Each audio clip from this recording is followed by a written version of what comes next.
राजकारणाच्या विरोधात एक एल्गार केला पाहिजे आणि तत्वनिष्ठ राजकारणाचं अधिष्ठान जपलं पाहिजे, यासाठीची ही लढाई आहे. माध्यमे गेली 4 दिवस झालं, विशेषतः इलेक्ट्रॉनिक माध्यमे आकडे दाखवतायत त्यांच्या स्क्रीनवर, आणि आकडे दाखवताना शिंदेचे एवढे आकडे, ठाकरेंचे एवढे आकडे, आता शिंदेकडे एवढे नगरसेवक आहेत, भाजपकडे एवढे नगरसेवक आहेत, असे आकडे स्क्रीनवर दाखवले जात आहेत. आम्हाला माध्यमांना अत्यंत जबाबदारीने आणि नम्रतेने सांगायला पाहिजे की दादा हो, तुम्ही जे काही आकडे दाखवताय ना, त्यांच्याकडे एवढे आकडे तेवढे आकडे, ते सगळेच्या सगळे आकडे 2017ला जो एबी फॉर्म त्यांनी घेतला, त्या एबी फॉर्मवर ठाकरेंची सही होती. हे फार महत्वाचं आहे. आणि ते सगळे आकडे जे निवडून आले, त्यांना ठाकरेंकडे बघून मतं मिळालेली होती. त्यामुळे त्या आकड्यांची चिंता आम्ही अजिबात करत नाही, क्योंकि अगर हम बना सकते हैं तो हम बिगाड़ भी सकते हैं, आणि तेवढी आम्हाला खात्री आहे. आता जरा मुद्द्याकडे येऊया, कारण त्यांचं असं म्हणणं आहे की तुम्ही विकासावर बोलतच नाही आहोत. त्यांना फार विकासाबद्दल ऐकून घ्यायची इच्छा आहे. मी सकाळी ठाण्यामध्ये आले, मला असं वाटलं की दरवेळेची माझी सवय की ठाण्यामध्ये यायचं म्हणजे भली मोठी कमान बघायची. धर्मवीर आनंद दिघे प्रवेशद्वार बघितलं की ठाणे आलं, असं आम्हाला वाटतंय. आम्ही सरळ पुढे निघून गेलो 3 किलोमीटर, मग लक्षात आलं की ठाणे तर निघून गेलं. म्हटलं अरे कमान, ज्या लोकांनी धर्मवीर नावाचा चित्रपट काढला, करोडो खर्च केले, ती धर्मवीर नावाची कमान कुठे गायब झाली? जसा कणा गायब झाला तशी कमानही गायब झाली. हे आठवण करून दिली पाहिजे ठाणेकरांना की राष्ट्रीय स्वयंसेवक संघाचे सरसंघ संचालक श्री मोहन भागवतजी यांनी याच ठाण्यामध्ये येऊन धर्मवीर आनंद दिघे साहेबांच्या संबंधाने आणि विशेषतः कॅन्सर रुग्णालयाच्या संबंधाने कोनशिला समारंभ इथं संपन्न झाला. संघाचे सरसंघ संचालक आले आणि ते म्हणाले की कॅन्सरचं इथं निदान करणारं रुग्णालय उभं राहणार आहे आणि त्याचा हा कोनशिला होत आहे, पण इतक्या वर्षात त्याची एक वीट सुद्धा लावली गेली नाही. ते आम्हाला सांगतायत की आम्ही बाळासाहेबांच्या विचाराचे, आम्ही बाळासाहेबांच्या विचाराचे, आम्ही खरा बाळासाहेबांचा विचार जपलेला आहे. तुम्ही विचार करा, जर खरंच शिंदेंनी बाळासाहेबांचा विचार जपला असेल, शिंदेच्या सोबतचा प्रत्येक माणूस जर बाळासाहेबांच्या विचारांचा असेल, तर साधे साधे 2 प्रश्न. गणेश नाईकांनी असं म्हटलं की मी तुमचं टांगा पलटीन घोडं फरार करीन.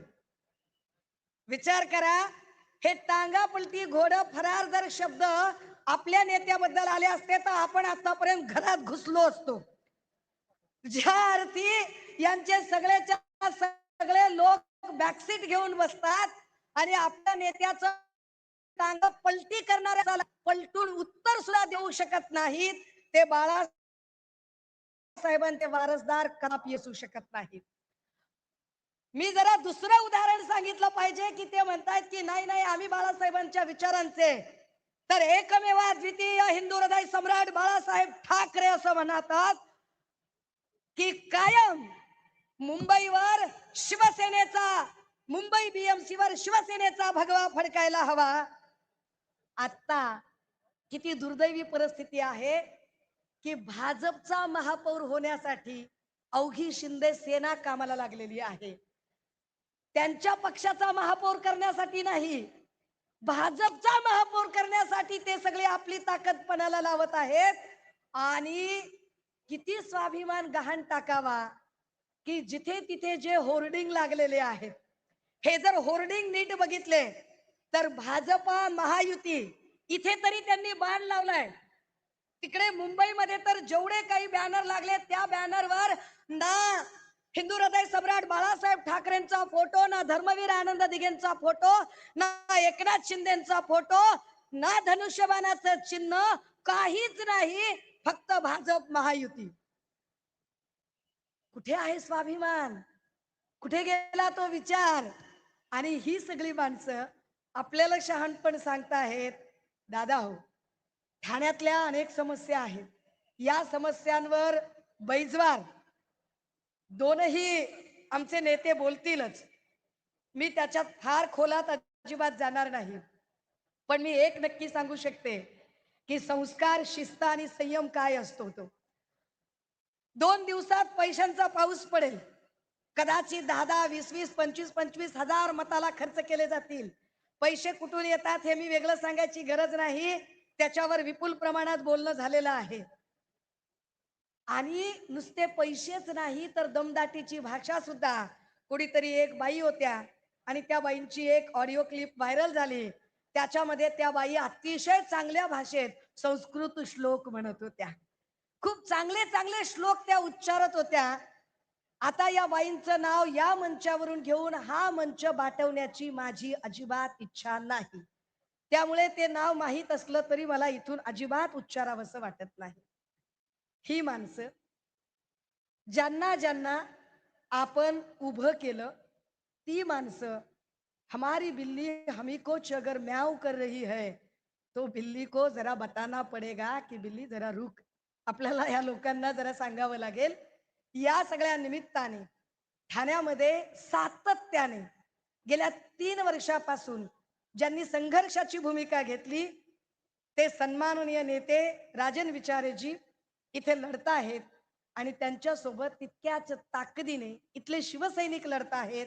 या सगळ्या शिवसैनिकांच्या सोबत आता अजून एक ताकद उभी राहते, ती महाराष्ट्र नवनिर्माण सेनेची.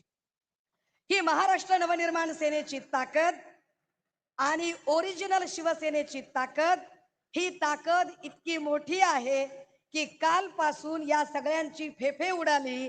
एक जात सगळे सकाळपासून ओरडायला लागले की कालची सभा काय होती, काय होती. एकीकडे फडणवीसांपासून सगळेजण सांगतायत की आम्हाला काहीच फरक पडत नाही, या सभेने फरक पडत नाही, ठाकरेंनी फरक पडत नाही. पण दुसरीकडे फडणवीस असतील, शेलार असतील, दरेकर असतील, ते काय आशिष कुरेशी असेल, तो काय गिरीश महाजन, हे सगळीच लोक सकाळपासून संध्याकाळपर्यंत ठाकरे ठाकरे ठाकरे ठाकरे ठाकरे ठाकरे ठाकरे ठाकरे ठाकरे ठाकरे ठाकरे ठाकरे, हे इतका ठाकरे ठाकरे ठाकरेचा जप चालू आहे की यांना नेमका किती फरक पडलाय, हे नेमके किती कळवळले, हे नेमके किती हल्लेत, हे कालपासून आपल्या लक्षात आलेलं असेल. आणि त्यामुळेच कालची सभा ही नुसती गेम चेंजर नाही, तर कालची सभा एकट्या मुंबईचं नाही, संबंध महाराष्ट्राचं वातावरण फिरवणारी जी सभा झालेली आहे, त्या सभेनंतर निश्चितपणे महाराष्ट्र नवनिर्माण सेनेचे आणि ओरिजिनल शिवसेनेचे सर्व सैनिक अधिकाधिक ऊर्जित अवस्थेत आहेत आणि ही ऊर्जित अवस्था आपल्याला निश्चितपणे विजयश्री प्राप्त करून देणार आहे. ती विजयश्री मिळवण्यासाठी कटिबद्ध राहूया. महत्वाची गोष्ट मी विसरून जाईल. मला याची कल्पना आहे की हे सगळं चालू असताना काही लोक स्क्रीनवर असतील ऐकायला, काय काय कोण कोण बोलतंय. काही लोक इकडे तिकडे मोबाईलवरच डायरेक्ट लाईव्ह ऐकत असतील. साहेब हे काय बोलले, ते काय बोलले, ऐका. खबरे फार असतात, उजवीकडे, डावीकडे, मागे पुढे सगळीकडे असे मोबाईल घेऊन थांबलेले. मी वारंवार म्हणते की खबऱ्यांचं अर्थकारण काही फार मोठं नसतं. फार फार तर हाफ बिर्याणी आणि 90 इथपर्यंतच ते अर्थकारण असतं. हे सगळे हाफ बिर्याणी 90 वाले जे लोक आहेत, जे अस्वस्थ होऊन आपल्या आलमपणाला काय ज्या काही गोष्टी पोचवायचा प्रयत्न करत आहेत, त्या आलमपणापर्यंत सुद्धा या सभेचा आवाज गेला पाहिजे. आपण सगळेजण ताकदीने अवघे 70-72 तास आता मतदानाला शिल्लक आहेत. या 70-72 तासातला प्रत्येक मिनिट कारणी लावूया, ताकदीने लढूया. लढणाऱ्याला विजयश्री कायम मिळते, शस्त्र टाकणाऱ्याला नाही. आपण लढलं पाहिजे. जातीवंत लढवय्यांनी आपण सगळे लढूया, जिंकूया. या सदिच्छेसह पुनश्च एकदा माझ्या बोलण्याने कुणाचीही, कुठल्याही गद्दारांची, विश्वासघातक्यांची किंवा अजून कोणाकोणाची किंवा काही जण आपल्यात असूनही आपला गेम करायला जे थांबलेले असतात, ते आपल्यात वावरतात पण आपल्यालाच जणू काहीतरी आपल्यातले गुप्तहेर बनून राहतात. अशांना जर या सगळ्या बोलण्याचा राग आला असेल, उपमर्द झाला असेल, चुकून वाकून त्यांना वाईट वाटलं असेल, कुणाच्या भावना दुखायला गेल्या असतील, तर अशा सगळ्या त्यांचे नेते, कार्यकर्ते, खबरे, हुजरे, मुजरे जे काही आहेत, या सगळ्यांची यापैकी एकाचीही माफी अजिबात मागणार नाही. मला हेच बोलायचं होतं आणि असंच बोलायचं होतं. हे ठामपणे पुनश्च एकदा म्हणते आणि फक्त जाताना एवढंच विचारते